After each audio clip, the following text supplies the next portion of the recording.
다니엘서 2장 31절에서 35절입니다. 임금님은 어떤 거대한 신상을 보셨습니다.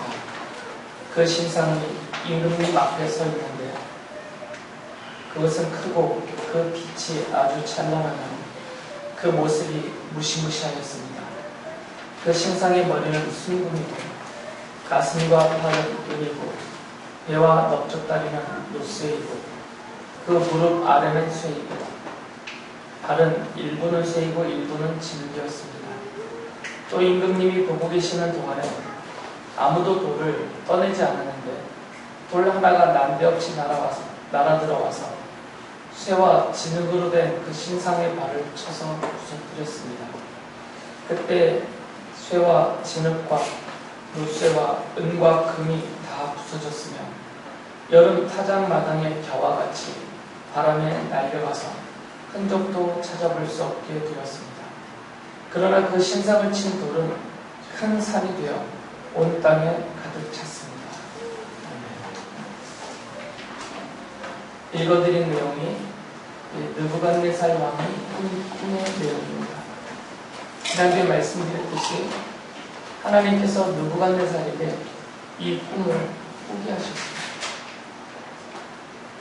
어쩌다 우연히 꾸어진 꿈이 아니고 다니엘이 느부갓네살에게 말해줬던 것처럼 하나님께서 장차 하실 일, 장차 일어나게 하실 일들을 이 느부갓네살에게 미리 꿈으로 보여주신 것입니다. 그리고 다니엘을 통해서 그 꿈을 해석하여 주므로 장차 하나님이 하실 일이 무엇인지를 하나님의 뜻에 의해서 장차 어떤 일이 일어날 것인지를 사람들에게 미리 알려주시려는 그런 하나님의 뜻, 이런 계시가 있었던 것이죠. 그래서 읽어드렸던 대로 이 꿈의 내용은 거대한 신상에 대한 것입니다. 느부갓네살이 꿈에 아주 거대한 신상을 봤어요. 그 크기가 얼마나 될지는 모르겠지만 한눈에 봐도 아주 거대했다라고 표현한 것을 보면 엄청 컸던 거죠. 그런데 이 신상의 모양이 부분별로 구조물이 다르죠. 머리는 뭘로 되어 있다고 그랬어요? 순금으로 되어 있었어요. 경화생자가 대답해 주니까 되게 좋아요. 머리는 순금으로 되어 있었어요.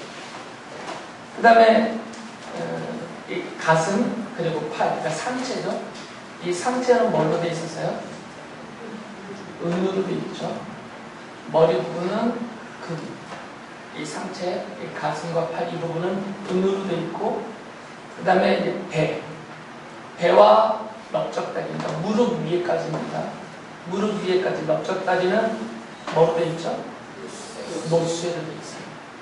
그리고 무릎 아래에서 무릎 아래에서 발이 시작되는 종아리 부분이겠죠. 거기까지는 뭐로 되어 있어요? 쇠로 되어 있고, 그 다음에 발은 일부는 쇠고 일부는 진흙으로 되어 있어요. 이게 꿈에서 본 신상의 모습입니다. 느부갓네살이 이제 그 꿈을 꾼 거죠. 그래서 이제 하나님께서 다니엘을 통해서 이 꿈에 대해서 설명을 해주시는데,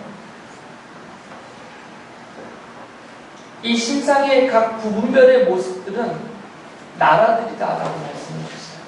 나라들. 장차 뒤를 이어서 계속 역사적으로 세워질 나라들, 대제국들이죠. 작은 나라들은 말고요. 대제국들.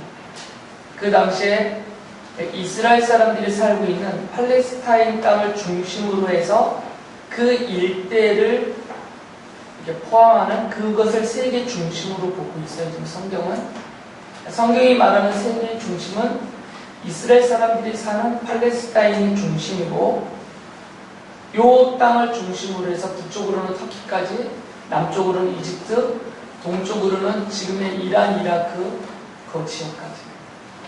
그 일대가 성경이 다루고 있는 세계예요. 그래서 지금 이 느부갓네살이 꾼 그 꿈에 등장하게 되는 제국들도 요 지역 안에 해당되는 나라들만 등장합니다. 동쪽으로 더 넘어가서 중국이라든지 이미 크게 일어난 고대 문명 지역들에 대해서는 언급 안 하고요. 요 지역만, 성경의 세계를 그 지역에만 국한되어 있기 때문에 그 지역에서 일어나고 망하고의 역사를 계속 발전시키며 이어가는 대제국들을 설명해줘요. 지금은 이스라엘 사람들이 포로로 끌려왔죠. 지금은 어느 나라, 어떤 대제국이 이 세계를 다스리고 있어요? 어떤 나라예요? 바빌로니아죠. 느부갓네살이 바빌로니아의 왕이잖아요. 뭐라고 했어요? 지금 현재가 뭐예요? 제가 질문을 잘못했어요? 난 질문을 이스라엘 사람들이 포로로 끌려온 지금은 어느 나라라고 한 것 같은데 내가 그렇게 질문 안 했나? 이게 더우니까 서울까 있는 녹음을 틀어봐야 돼. 그래서 이스라엘 사람들이 포로로 사로잡혀온 지금, 그러니까 다니엘이 지금 느부갓네살의 꿈을 해몽해 두고 있잖아요. 해서. 그러니까 그 시대에 이 세계를 지배하고 있는 대제국은 누구냐고요? 바빌로니아죠. 그게 바빌로니아가 이 금에 해당된다라고 얘기했어요. 금에 해당된다고. 그리고 가슴과 팔은 은으로 되어 있다고 그랬는데 이 가슴과 팔은 두 나라의 연합을 말하죠. 두 나라의 연합. 역사에 보면 메디아라는 나라가 있어요. 우리 옛날 성경에는 메데라고 되어 있고요. 그리고 페르시아, 바사라고 되어 있죠. 메디아와 페르시아 연합국이요. 이 두 나라는 혼인관계로 맺어진 연합국입니다. 그러니까 메디아의 황제의 사위가 페르시아의 고레스예요. 그래서 연합국이에요. 서로 싸우지 않고 서로 힘을 합쳐서 바빌로니아를 무너뜨렸죠. 그리고 후에 이 고레스가 워낙 탁월한 왕이기 때문에 이 메디아는 고레스의 병합이 돼서 통합이 되어서 페르시아라는 대제국을 세우시죠. 이 페르시아가 바빌로니아를 무너뜨립니다. 그게 가슴과 팔에 해당해요. 은으로. 그 다음에 배부터 넓적다리까지는 노스로 되어 있다고 했잖아요. 우리 학생들아, 제가 누구지? 민수인가? 민수야, 너네 세계사 배웠니? 세계 역사 안 배웠어? 그럼 지금 내가 하는 얘기가 뭔 소리가 하겠네? 그럼 학생들 말고 어른들 예전에 배웠던 기억을 다 들으셨어요. 바빌로니아를 무너뜨린 나라가 페르시아고, 이 페르시아를 무너뜨리는 나라의 황제가 누굴까요?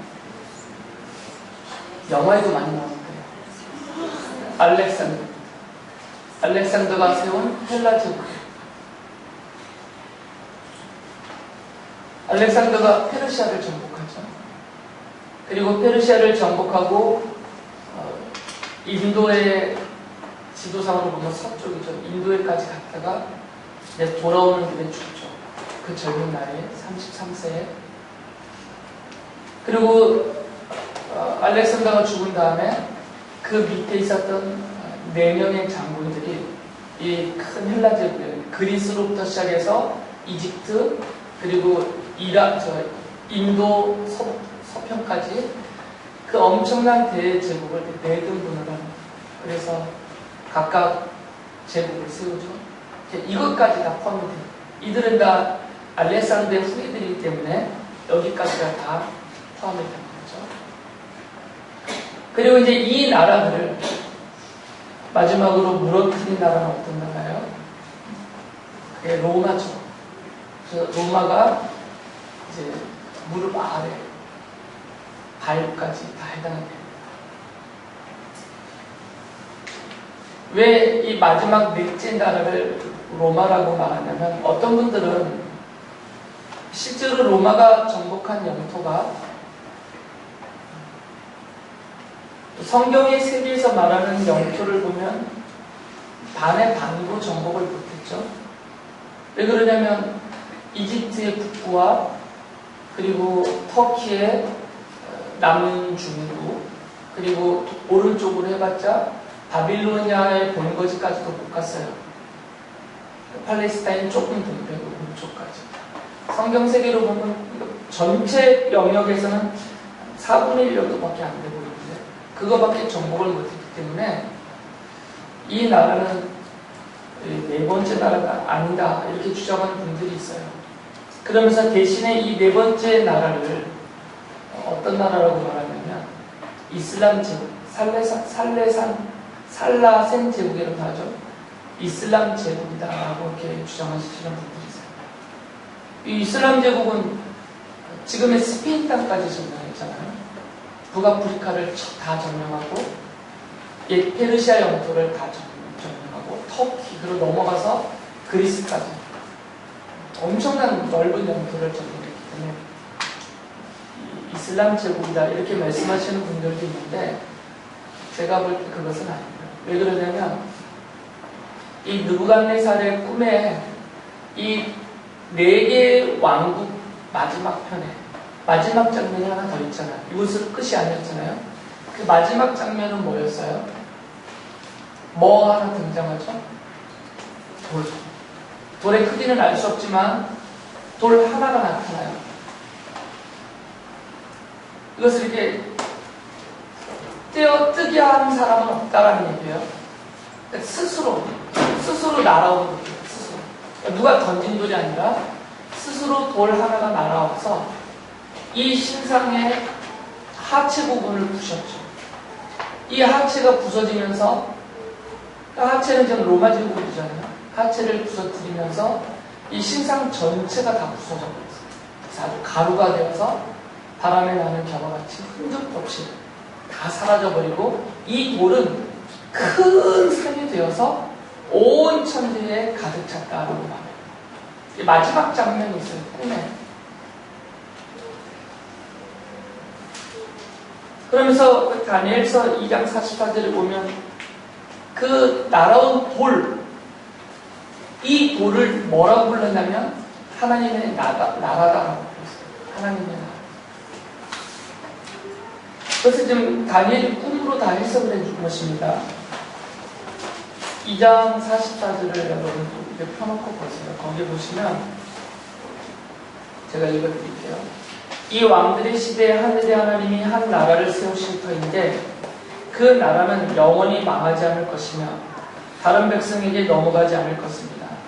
그 나라가 도리어 다른 모든 나라를 쳐서 멸망시키고 영원히 설 것입니다. 라고 말해요. 이게 그 돌이란 말이에요. 돌. 그러니까 이 돌은 하나님의 나라, 하나님이 세우신 나라. 그러니까 하나님의 나라겠죠. 그래서 이 느부갓네살의 꿈의 마지막 장면은 뭐냐면 하나님의 나라가 이 세상 나라를 이기고 다 무너지게 한다. 이게 이 꿈의 마지막 장면입니다. 그래서 이제 생각을 하게 되는 거죠. 도대체 이 꿈을 하나님이 느부갓네살에게 왜 꾸게 하셨을까? 첫 번째 이유. 왜겠어요? 여러분 생각에는?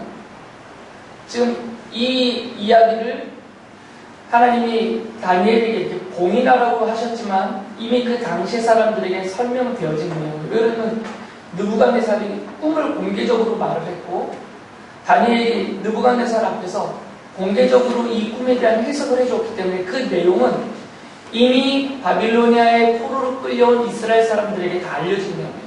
이 부분은 하나님이 장차 이제 뒷부분에 가면 7장부터 있는 종말론적인 묵시 마지막 끝날에 벌어질 일들 이런 것들은 봉인해서 사람들이 알려지지 않았지만 이 느부갓네살의 꿈은 이미 알려졌어요. 사람들에게. 그러니까 바빌로니아 땅에 포로로 끌려온 이스라엘 사람들이 이제 들은 거죠. 하나님이 느부갓네살에게 꿈을 꾸게 하셨다. 그런데 그 꿈의 내용은 세상 나라들이다. 바빌로니아를 포함해서. 그런데 하나님이 그 나라들의 끝에 한 나라고 하나님의 나라를 세울 것인데 이 나라가 바빌로니아를 포함한 모든 나라를 다 무너뜨릴 것이다. 그 이야기를 포로로 끌려온 이스라엘 사람들이 들을 때 어떻게 했어요? 소망이 생기잖아요. 하나님이 바빌로니아를 무너뜨립니다. 그러니까 그 당시에 포로로 끌려온 이스라엘 사람들에게는 소망이 되는 말씀이에요. 하나님의 승리와 해방을 주신다니까. 그리고 지금 이제 그 일이 이 사람들 시대에는 이루어지지 않아요. 계속 역사가 흘러가면서 오랜 세월이 흘러가면서 그 후에 로마를 무너뜨린다는 로마를 무너뜨리고 세우시는 하나님의 나라가 이루어질 때까지는 이 과정에 있는 사람들 입장에서는 무엇을 기대하고 있었겠어요? 계속 이제 바빌로니아의 지배가 끝나고 페르시아가 지배하고 또 헬라가 지배하고 로마가 지배해요. 그럼 계속해서 이 이스라엘 사람들의 힘으로는 도저히 극복할 수 없는 이 엄청난 대제국의 지배를 지금 계속 받고 있는 거예요. 그러면 이 지배를 당하고 있는 이스라엘 사람들 입장에서는 무엇에 대해서 기대가 되겠어요? 무엇에 대해서? 뭘 생각하겠어요? 느부갓네살의 꿈을 본다면? 돌에 대한 소망이 생길 거예요. 돌은 상징적인 겁니다. 하나님이 하늘에서 짱돌을 던지신 게 아니라 이 돌은 상징적이에요. 그러니까 다시 말하면 하나님이 돌을 통해서 세우신다.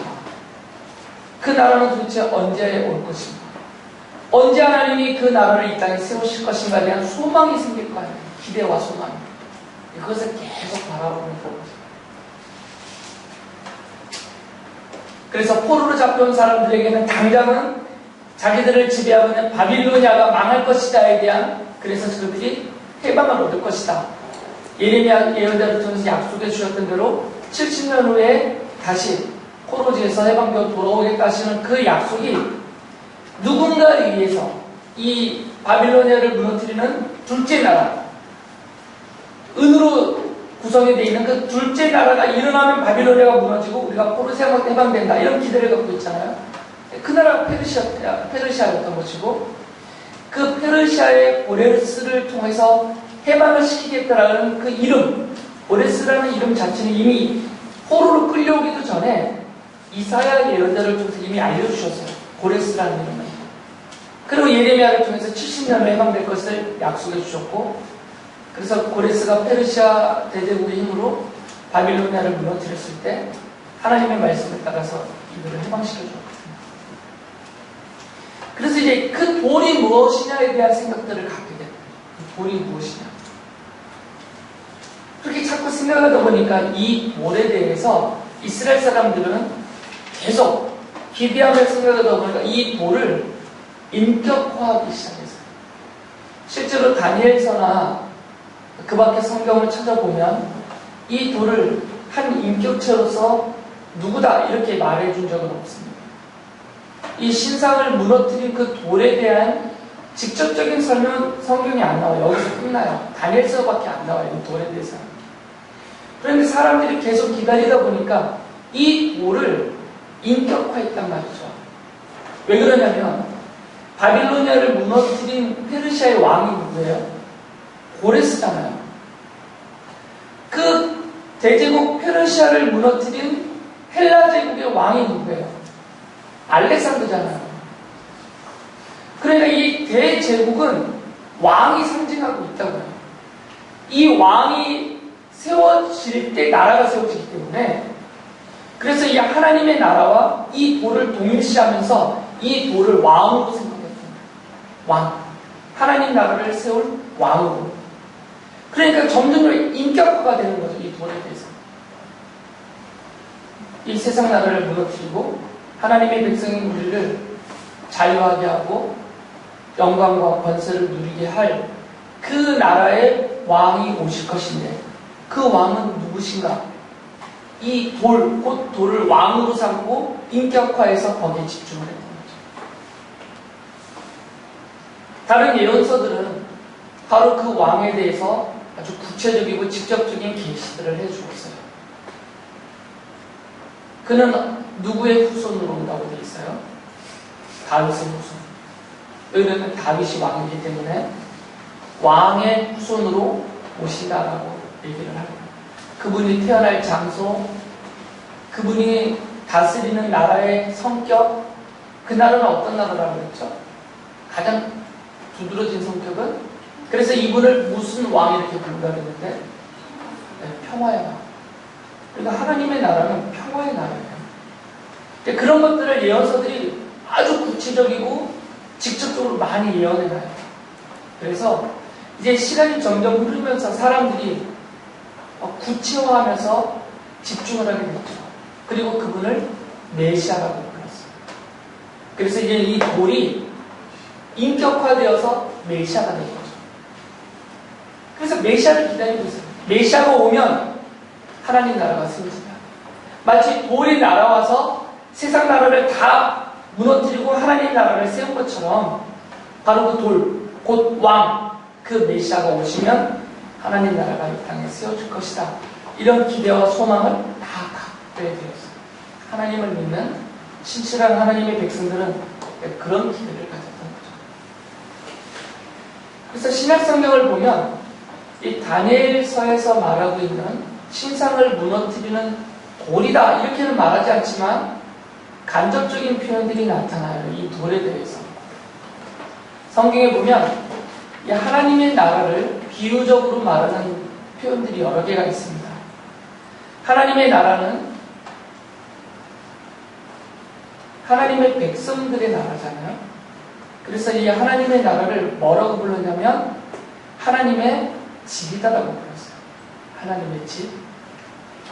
또 성경에서 보면 신약성경 시대에 보면 그 나라를 교회다라고 불렀어요. 하나님의 나라로서 교회는 이 보이는 건물로서 교회를 가리키지 않습니다. 이 보이는 건물로서의 교회는 하나님의 나라의 본질은 아니에요. 좀 부서지기도 하고 악한 자들도 들어올 수 있고 온갖 더럽고 추한 일들이 벌어지는 곳일 수도 있기 때문에 하나님의 나라로서 교회다 이렇게 성경이 말할 때는 이것은 진정으로 예수 그리스도의 십자가의 구속의 의미를 믿음으로 받아들이고 하나님을 아버지로 왕으로 섬기고 있는 진정한 하나님의 백성들을 눈에는 보이지 않겠지만 그 백성들을 전체적으로 모아서 교회라고 부르는 것입니다. 그래서 이 교회로서 하나님의 나라는 곧 그리스도를 머리로 왕으로 모시고 있는 그리스도의 몸이다 이런 식으로 표현을 해요. 여러 가지 간접적인 표현들이 있는데 그 중에서 하나님의 나라를 하나님의 집이다라는 표현을 쓰거든요. 교회를 하나님의 집이라고 부르기 때문에. 근데 집을 지으려면 요즘은 이제 워낙 건축 공법들이 발전이 되어서 중장비도 있으니까 땅을 깊하고 지하의 베이스를 튼튼하게 한 다음에 그 위에 집을 짓잖아요. 그러나 예전에는 지하를 팔 수가 없었어요. 그런 건축 기술이 없었기 때문에 고대 시대에는. 그래서 고대 시대에는 어떤 방법을 썼냐면 흙을 파내고 흙을 어느 정도 파고 그 안에 큰 돌을 넣어요. 엄청 큰 돌을 다듬어서 거기다 놓고 그 돌을 이렇게 파죠. 가운데를 돌을 파서 거기다 기둥을 꽂습니다. 이것을 이제 작은 집은 4개, 4개면 충분하잖아요. 큰 집은 중간중간에 돌들을 그렇게 기초석을 놔요. 이 기초석을 성경에서 뭐라고 불렀냐면 머릿돌, 모퉁이돌 이렇게 불러요. 머릿돌 또는 모퉁이돌 기초석을 놓고 그 위에 기둥을 쌓고 기둥과 기둥 사이를 벽으로 이어서 그리고 맨 위에 지붕을 얹어서 집을 완성하거든요. 그러니까 집은 그렇게 세워져요. 그러니까 모든 집은 이 머릿돌, 모퉁이돌, 이 기초석 위에 세워지는 거죠. 만약에 머릿돌, 모퉁이돌을 놓지 않고 그냥 기둥을 땅 파고 바로 넣으면 이 집은 무너져요. 홍수가 나면 흙이 쓸려가니까 무너집니다. 그래서 이 모퉁이돌 위에, 머릿돌 위에 집이 세워져요. 근데 에베소서 2장 20절 보면 이렇게 말씀하셨어요. 여러분은 좀 교회입니다. 참 신앙의 교회, 곧 하나님의 집, 하나님의 나라예요. 여러분은 사도들과 예언자들이 놓은 기초 위에 세워진 건물이며 그리스도 예수가 그 모퉁이 돌이 되십니다. 예수가 모퉁이 돌이고 그 위에 세워진 집이다. 곧 하나님의 집, 교회요 하나님의 집이요 하나님의 나라다라고 말씀하세요. 그러니까 예수께서 모퉁이 돌이다라는 거죠. 예수님도 직접 마태복음 21장 42절에 보면 시편을 인용하시면서 118편을 인용하시면서 이렇게 말씀하셨어요. 너희는 성경에서 이런 말씀을 읽어본 일이 없느냐? 집 짓는 사람이 버린 돌이 집 모퉁이의 머릿돌이 되었다. 이것은 주님께서 하신 일이요 우리 눈에는 놀라운 일이다 라고 말합니다. 건축자들이 이거는 모퉁이 돌로 쓸 수 없다고 해서 버렸어요. 그런데 그 버려진 그 돌이 모퉁이 돌이 되어서 그 위에 집이 세워졌다는 거예요. 그 집이 하나님의 집이에요. 그 집이 하나님의 나라예요. 그럼 이 모퉁이 돌을 쓸모없다 해서 버린 사람들은 누구겠어요? 이 건축자들은. 아까 모퉁이 돌이 누구라고 그랬죠? 예수님이라고 그랬잖아요. 그럼 예수님을 버린 사람들은 누구예요? 예수님을 버리고 잡아서 십자가에서 죽인 사람들이 누구예요? 유대인들이잖아요. 그래서 예수님이 바로 이어서 40살에서 이런 말씀을 하셨거든요. 이 돌 위에 떨어지는 사람은 부스러질 것이요 이 돌이 어떤 사람 위에 떨어지면 그를 가루로 만들어 놓을 것이다 라고 이 돌이 심판의 돌이다라고 말을 하니까 유대인들이 열받은 거죠. 유대인들이 화를 내서요. 예수님이 자기들을 가리켜서 말씀하신 줄로 그들이 스스로 깨달은 거죠. 실제로 성경이 그 얘기를 한 것이고, 그러니까 이런 말씀들, 왜 여러 가지 더 말씀이 있지만 이런 말씀들을 종합해서 유추해 본다면 느부갓네살이 꿈으로 꾸었던 그 신상을 무너뜨린 날아온 그 돌은 바로 하나님의 나라를 세우실 하나님의 왕이신데 그분이 메시아죠. 이 왕은 모퉁이 돌이 되어서 하나님의 집, 곧 하나님의 나라를 세우실 분이시고요. 그런데 그 모퉁이 돌이 바로 예수 그리스도다라고 예수님도 친히 말씀하시고 신약성경도 그렇게 밝혀 설명을 하고 있어요. 그래서 유추하여 연결을 보면 느부갓네살의 꿈에 이 세상 나라를 무너뜨릴 그 날아온 돌이 예수 그리스도시고 그 예수 그리스도를 통해서 하나님의 나라를 하나님이 정하실 때 세우실 것이구나, 이것을 알 수가 있는 거죠. 이 나라가 언제 세워졌을까요? 아까 역사적으로 어떤 나라 뒤에 나오죠? 이 나라가? 이 하나님의 나라가? 바빌로니아, 페르시아, 헬라, 그 아래 보겠어요. 로마 끝에 이 돌이 날라왔잖아요. 예수께서 잡혀서 죽임을 당하시던 그 시대에 이 세상을 지배하고 있는 대제국은 뭐예요? 그게 로마였어요. 그래서 예수께서 그들의 손에, 이 세상 나라의 손에 잡혀서 죽임까지 당하셨기 때문에 마치 패배한 것 같고 하나님의 나라는 시작되지 않은 것 같았지만 얼마 지나지 않아서 로마가 기독교를 공인해주고 또 얼마 지나지 않아서 로마가 기독교화 되어버렸죠. 로마가 기독교화 되어버렸죠. 그리고 그 시대가 지금까지 이어져 갑니다. 로마 이후에 5번째 세계 대제국은 꿈에 나타나지 않아요. 왜 그러냐면 로마 제국 이후에 세워나는 모든 나라들은 다 로마 제국의 아류예요. 왜 학생들은 영화를 봤으니까 이건 알겠다, 최소한. 로마 시대 영화를 보면 로마의 군단들이 앞에 이렇게 대높이 황금으로 만든 걸 딱 들고 가는 게 스커브야. 로마 제국을 상징하는 큰 이 봉 위에 황금으로 만든 것을 딱 들고 가잖아, 앞에. 기억 안 나? 뭐? 아, 그 지팡이 위에 달아놓은 거. 그 문양이 하나 있어요. 뭐의 모양이야, 뭐의 모양. 날아다니는 거. 독수리. 그 독수리상을 달아서 다니까 영화들 안 보셨어요? 맨날 나만 보는 것 같아요. 유럽의 국기들 보시고 세계 나라의 국기들 또는 세계의 나라를 상징하는 동물들 중에 보면 독수리가 엄청 많이 들어가 있어요. 로마 제국 이후에 세워진 나라들의 그 나라를 상징하는 문장들을 보면 독수리들이 다 들어가 있어요. 그러니까 로마의 뒤를 이는 나라, 스스로 자처하는 거죠. 그래서 로마 제국 이후에 이 세계 대제국이다. 지금 미국, 러시아, 중국들이 그렇게 스스로 주장하지만 다 로마 제국과 같은 성격에 달았어요.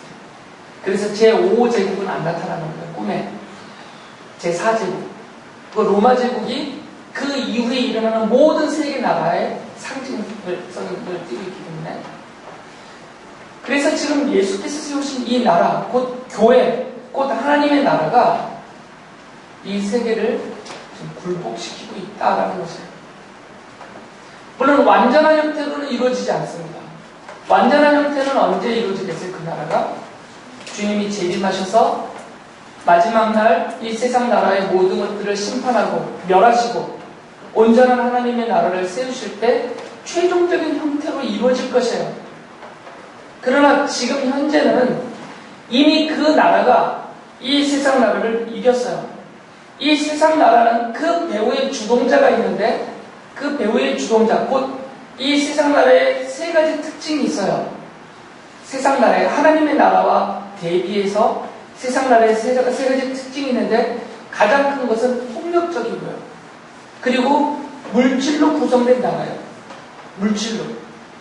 그리고 인간적이에요. 인본주의란 말이죠. 사람이 다스리면 사람을 위한 나라예요. 이게 세상 나라의 공통된 세 가지 특징인데 주님이 세우신 이 하나님의 나라는 그 나라와 성격이 다릅니다. 하나님의 나라는 기본적으로 영적인 나라예요. 물질의 제한을 받는 나라가 아닙니다. 그리고 그 나라는 사람 중심의 나라가 아니라 하나님의 나라이기 때문에 하나님이 중심되는 신분주의적인 나라예요. 그리고 이 나라는 그리스도가 십자가에서 죽으시면서 보여주셨듯이 폭력적이지 않고 이타적인 사랑을 보여주는 사랑의 나라입니다. 그래서 평화의 나라입니다. 이 나라가 이 땅에 이미 왔어요. 예수님이 십자가에 죽으시고 부활하시면서 이 세상 나라의 이런 특성을 계속 발휘하게 만드는 폭력적이고 인본주의적이고 물질적인 성격을 세상 나라가 점점 강하게 드러내게 만드는 뒤에 배후의 주동자가 있는데 그것이 바로 사탄이거든요. 그게 사탄의 역할이에요. 전략이에요. 예수님이 십자가에 죽으시고 부활하시면서 이 사탄과 그의 세력을 이미 격파하셨습니다. 그래서 이미 승리를 안겨주셨어요. 교회에게, 하나님의 나라에게. 그래서 하나님의 나라는 이미 승리한 상태에서 최종적인 승리, 완전한 형태로서의 승리, 주님이 재림하셔서 이루시는 그 영원한 하나님 나라를 향하여서 지금 나아가고 있는 거죠. 별개 성격이 아니라.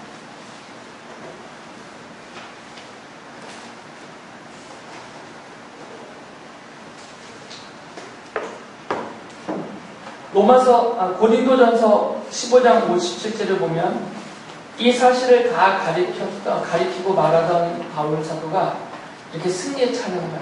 뭐라고 그가 승리의 찬양을 하냐면 그러나 우리 주 예수 그리스도를 통하여 우리에게 승리를 주시는 하나님께 우리는 감사를 드립니다. 같이 한번 읽어보실래요?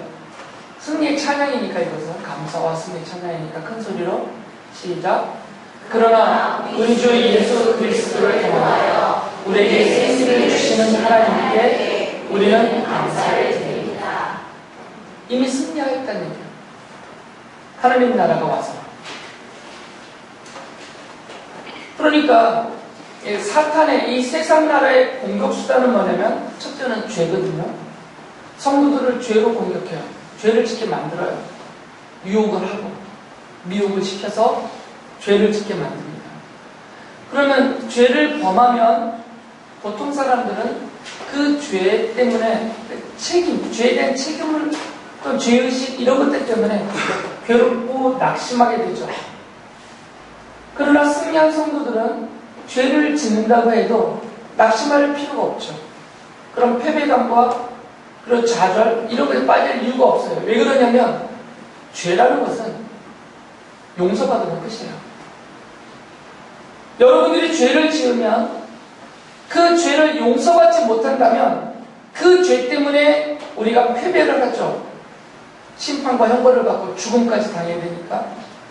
그러나 성도들이 지은 죄는 용서를 받습니다. 어떻게 용서받아요?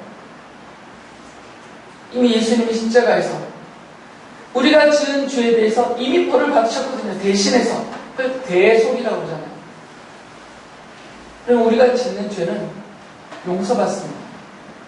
그러니까 아무리 사탄이 유혹하고 미혹하여 우리를 죄에 빠뜨리고 죄를 짓게 하더라도 그래서 우리가 연약하고 부족하여서 죄를 짓는다 하더라도 우리는 패배하지 않습니다. 우리는 지지 않아요. 그 죄에 대해서 이미 승리를 얻고 있어요. 십자가로 용서가 됩니다. 이게 하나님 나라가 주는 승리입니다. 또 사탄이 쓰는 전략 중에 하나가 성도들을 핍박하는 일이에요. 핍박하죠. 고난을 당하게 합니다. 사람은 이제 고난과 괴로움을 당하면 불평하게 되고 원망하게 되다 보면 나중에 낙심하고 좌절합니다. 그러니까 성도들이 견딜 수 없는 고난을 당하게 되면 하나님도 부정하게 됩니다. 심지어는 그런 지경까지 가게 돼요. 그러나 성도들은 이미 승리했다고 그랬죠. 하나님의 나라, 승리의 나라에 이미 속해있기 때문에 이런 핍박과 고난으로 우리를 공격해도 우리는 이겨낼 수 있습니다. 왜 그러냐면 하나님의 약속하심이 있어요. 하나님의 백성들과 함께 계신다라고 약속하셨고 지켜주겠다고 약속하셨고 보호하시고 돌보시고 인도해주겠다고 약속하셨어요. 우리의 부족함은 채워주시고 연약함은 강하게 해주시고 어리석음은 깨우쳐주시고 갈 바를 모르는 자들에게는 길을 알려주시면서 하나님의 백성들이 하나님의 영원한 나라의 최종적인 승리 나라에 이를 때까지 하나님이 함께 계시면서 이끌어가 주시다고 약속해 주십니다. 신실하신 하나님은 약속하신 대로 자녀인 우리들에게 그렇게 함께하고 계십니다. 그리고 고난을 당할 때도 함께 주시고 핍박을 받을 때도 함께 주시고 그래서 그것 때문에 내가 넘어질 때도 함께 해주시고 다시 일어나 승리하게 해주신다는 것이죠. 그래서 성경은 성도들에게는 이 세상을 이길 힘이 있다라고 말씀하세요. 이건 완전한 승리입니다. 이 세상 곧 사탄과 이 세상의 모든 공격에 대해서 승리할 수 있는 힘이 성도들에게 있다라고 해요. 요한일서 5장 4절에 이렇게 말하죠. 하나님에게서 태어난 사람은 다 세상을 이기기 때문입니다. 세상을 이긴 승리는 이것이니 곧 우리의 믿음입니다. 믿음으로 승리할 수 있다는 것입니다. 하나님을 향한 믿음, 하나님의 약속에 대한 믿음, 하나님의 말씀에 대한 믿음, 하나님께서 말씀하신 것이 분명하고 하나님은 말씀하신 대로 반드시 이루시는 분이라는 것에 대한 이 믿음이 있는 성도들은 죄에 대해서도 승리하고 고난과 핍박과 이 세상으로부터도 승리할 수 있다라고 말씀을 하세요. 느부갓네살의 꿈은 바로 이 성도들에게 승리하게 하시는, 그래서 하나님 나라의 권세와 영광을 누리게 해주시는 그 하나님의 의도하신 하나님의 뜻을 미리 알려주신 것입니다. 그 나라에 이를 때까지 성도들이 실망하지 않고 이 약속을 믿고 힘내서 주를 의지하면서 살아가라 하시는 주님의 뜻입니다. 여러분 안에 이 믿음을 주신 하나님께 감사하면서 승리하면서 살아가시는 분들 되시기 바랍니다. 마지막으로 이 요한일서 5장 4절을 같이 한번 크게 읽으시고 기도하겠습니다. 시작. 하나님에서 태어난 사람은 다 세상을 이기기 때문입니다.